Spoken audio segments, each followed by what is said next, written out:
And I just want to say that this guest, of course, he is a brilliant student. He is an aspiring entrepreneur, but of course he is doing so much right now already. I don't want to say too much because I know I have so many questions to ask him, but I will introduce him. It is Abrar Rashid. Welcome to the show. Thank you very much for having me. You're very welcome. So how are you today? Alhamdulillah, I'm very good. Alhamdulillah, good. So I understand you are studying computer science at Imperial College London. So can you tell me a little bit about why you sort of decided to study computer science? Yeah, so as a kid, I think I had quite a few things I wanted to be. I think I started with I want to be a footballer. I want to be an imam at some point. And then I think I wanted to be an astrophysicist at some point. Right. But I think at all those points, I wanted to become something, do something with my life. And I think I kind of geared more towards STEM and technology as I kind of entered sixth form. And I was kind of looking into the industry applications of each subject. And I was seeing that I would say computer science is the most applicable subject straight out of university. Yes, like whatever you learn to uni, you can apply that in your role. And what was the support like from home? Alhamdulillah, I think my parents are very supportive. Like they're not like traditional parents. They're like, you need to be a doctor or an engineer.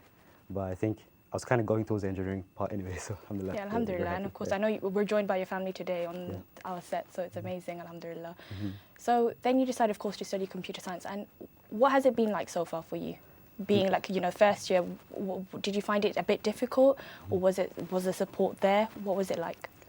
Yeah, I think I didn't have much of a background in computer science in the past. Okay. I did it for GCSE, but it's like kind of still at the foundation level. And comparing myself to like people like my peers at uni, these guys were like, from age 5, 6, they were coding and stuff. So I kind of had a bit of a, I wasn't feeling in place at the time. But I think, doing things outside of uni, doing things in uni, my confidence improved. And alhamdulillah, like with the grace of God, I feel like, I want to start building things. Alhamdulillah. Now, inshallah, you will, of course. I know you're already building so many things, and I will ask you questions about this, of course. But when you did apply to Imperial College London, was there something that stood out in your applications that you thought, this put me... You said that a lot of your peers already had done coding from like the age of, 5 or 6. So what made you stand out in that? Yeah, so I'd say the main thing in my personal statement that I had was I had like a project on AI. And I think that was at the time when AI wasn't like floating around on people's tongues, And it was like manually creating a deep learning algorithm. And so I think that kind of caught the attention of whoever was marking my personal statement. And from there, it was just demonstrating a passion whenever it came to like interviews, for example, the Imperial interview, and genuinely just enjoying having intellectual conversations about technology, and just working towards building things kind of led me to it and gave me the edge. Alhamdulillah. And of course, now you're in your 4th year of university, and I understand you've done a very exciting internship, starting with, of course, was it Amazon? So it was first Expedia. First Expedia Group. Yeah. So can you tell me a little bit about what you did with Expedia Group? Yeah, so I was an intern iOS engineer. So I was working on the Expedia mobile app, and my internship project was to build like a reviews component. Currently there was a reviews component at the time, but mine was to kind of be able to facilitate the incoming AI component, because I think what a lot of companies are doing now is to combine a lot of reviews that people have and summarize it into like one short review. Short review, okay. Yeah, so that was my role. And what did you think was the best part on that internship? What was it like? I'd definitely say it was I'd say in the Gen Z terms, the vibes. Like the team I had was amazing. Like everyone was so friendly. The work ethic, it was good. And just being able to apply stuff I had learned, straight in uni into an application was nice. It's nice, of course. Yeah. And how easy was it to find that internship? Because I speak to a lot of students, and I think when it is applying for internships, they find it's very difficult to apply for internships. They find that their experience isn't relevant. Yeah. So then, obviously, I'm sure because of your degree, it was what you were doing was a lot more relevant. So how did you apply yourself to when you were applying for the internship? Yeah, I'd say if anyone wants to, get into tech, start building a project. Find a problem in your life and start just trying to, use things like ChatGPT use things like YouTube tutorials, and try to build a solution. There's like an abundance of resources now, and just start building something, and you'll develop that confidence as you go. And once you have that, you can put something on a CV, and then that's when you start doing something called LEET code.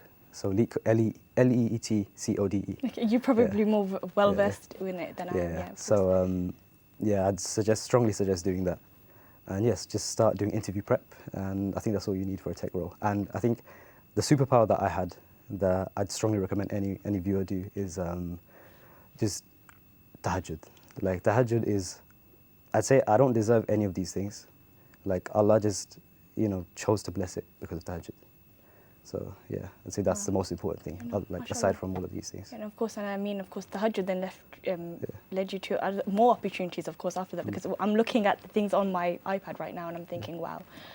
You then started working for Amazon as well. Alhamdulillah, yeah. So alhamdulillah, can you tell me a bit more about the opportunity that you had with Amazon? Yeah, so I was in the AGI department in Amazon, and we were kind of working on creating AI voices for like Amazon services like Audible and Alexa and stuff.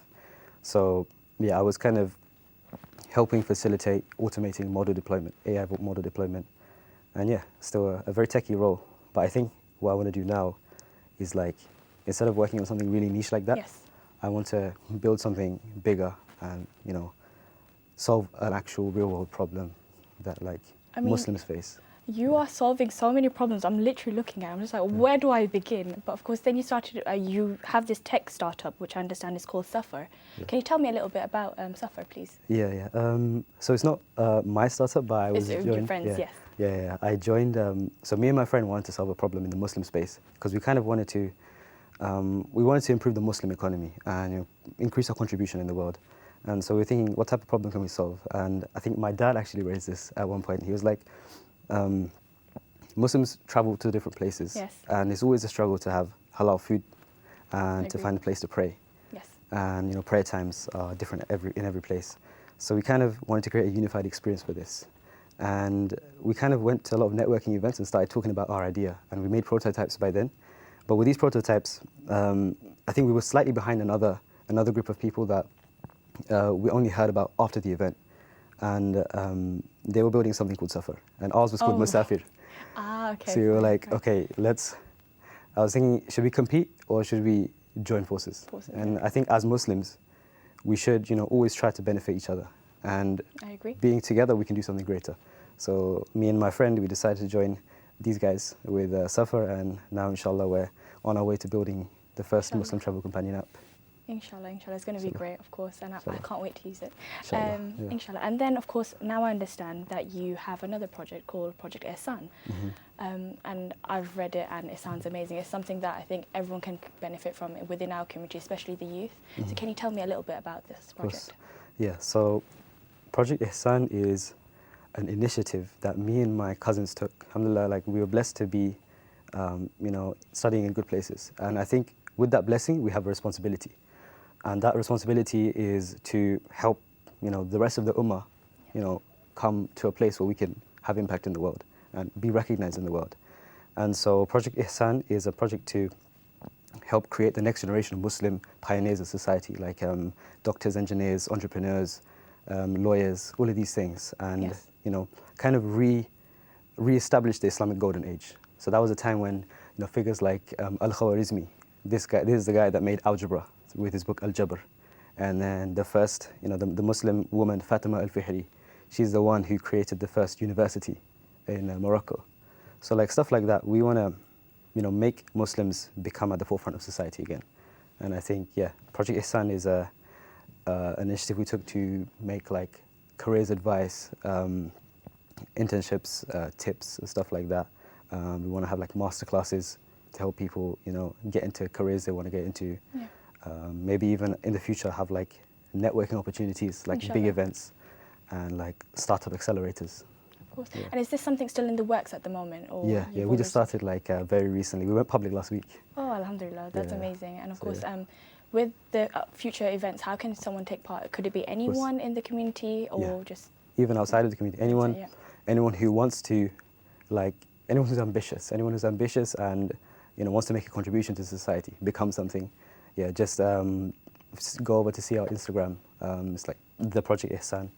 And yeah, we're going to start posting regularly soon, inshallah. Inshallah, of course. Yeah.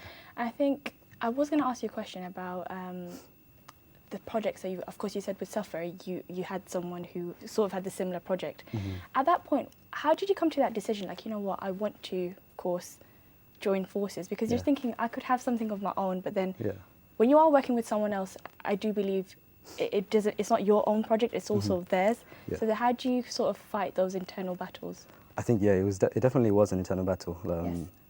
It took me a few hours to actually get myself to write the message, to rejoin. And then it took him like a few days to actually reply as well. Ah, okay. And so he was thinking about it as well, clearly. Yeah, he was thinking about it. And initially we had like a little meeting. And even then he didn't decide yet. He was like... So it took some time? Yeah, it took some time. I think like a week later, he was like, okay, let's join, inshallah. So the other person, is he someone a lot older than you, or...? He's, his name is Zakaria. He's a UCO chemical engineering graduate. And he's 2 years older than us, I think. Okay. Yeah. And, so how do you find it, like working with someone a bit older than you? Of course, like you're young, you already know so much about the industry. Sometimes you have like conflicting views with people, of course, in the tech market industry rather. How do you conflict that? Yeah, of course. I think there's always something to learn. Like I learned so much from him. Like I really like his dedication and his like discipline on, like, for example, having regular meetings where we discuss our progress. And so it's teaching me a lot about how to build a startup as well. So Okay, so I'm going to ask you some quick questions, and it's like a rapid fire, basically. Yeah. So if you could give some advice to our viewers, of course, our young viewers, and maybe the parents, what would you advise them? Yeah, so for anyone who wants to get into tech, I'd say definitely find a problem in your life and start just solving it, because you have ChatGPT now, and it will guide you, it will give you step-by-step instructions on how to do it. I'd say for the parents, something like you might not be too aware of is, if you want your kid, আমি বাংলাতে বলি, আপনারা যদি চান যে আপনাদের বাচ্চারা মানে কিছু একটা হোক, মানে একটু খেয়াল রাখেন যে এখন আপনার বাচ্চারা কিসের উপর সময় কাটাচ্ছে। এবং একটা ডেঞ্জারাস জিনিস আছে এখন, শর্ট ফর্ম কন্টেন্ট, যেটা হলো টিকটক, ইনস্টাগ্রাম রিলস। সো এই জিনিসগুলা অ্যাকচুয়ালি ওদের অ্যাটেনশন স্প্যানে অনেক ক্ষতি হচ্ছে। এবং অ্যাকচুয়ালি ইনস্টেড অফ এইগুলা ওরা অন্য জিনিসটা যদি সময় কাটায়, মানে একটা স্কিল তৈরি করে, সেটা ওদের জন্য আরও অনেক উপকার হবে। এবং এগুলোর উপরে মানে বাধা না দিয়ে আপনারা ইনসেন্টিভাইজ করিয়েন যে ওরা কিছু একটা ভালো করে সেটার জন্য একটা পুরস্কার পাবে।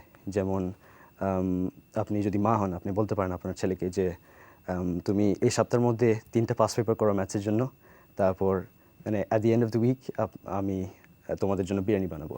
এরকম একটা ইনসেন্টিভ, যেমন আমার মা বাবা করছে আলহামদুলিল্লাহ এরকম। So this things really help a lot. No, of course. Yeah. And what about for children just generally? I mean, you did say that if they're ambitious, they should join, of course, like do something a bit more about it. But what else would you tell them to do? I'd say, definitely look at Project Ihsan. Like try and see if you can join a masterclass, or try and find a course that you can engage into, because I think at that age we need some sort of like rails to hold us in place, so we don't waste time on something. Yes.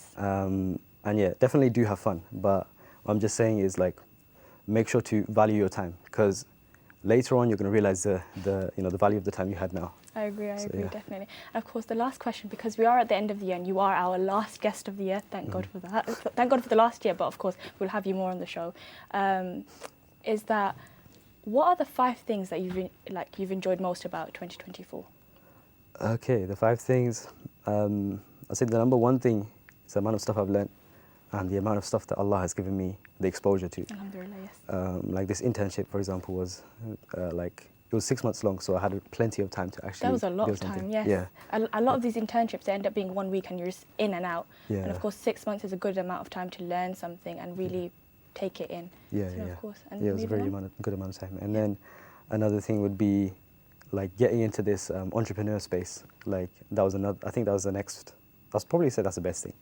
Like opening my eyes to my potential and actually using the stuff I've learned in uni in something that I own, something that I can, like have as an asset, for the ummah.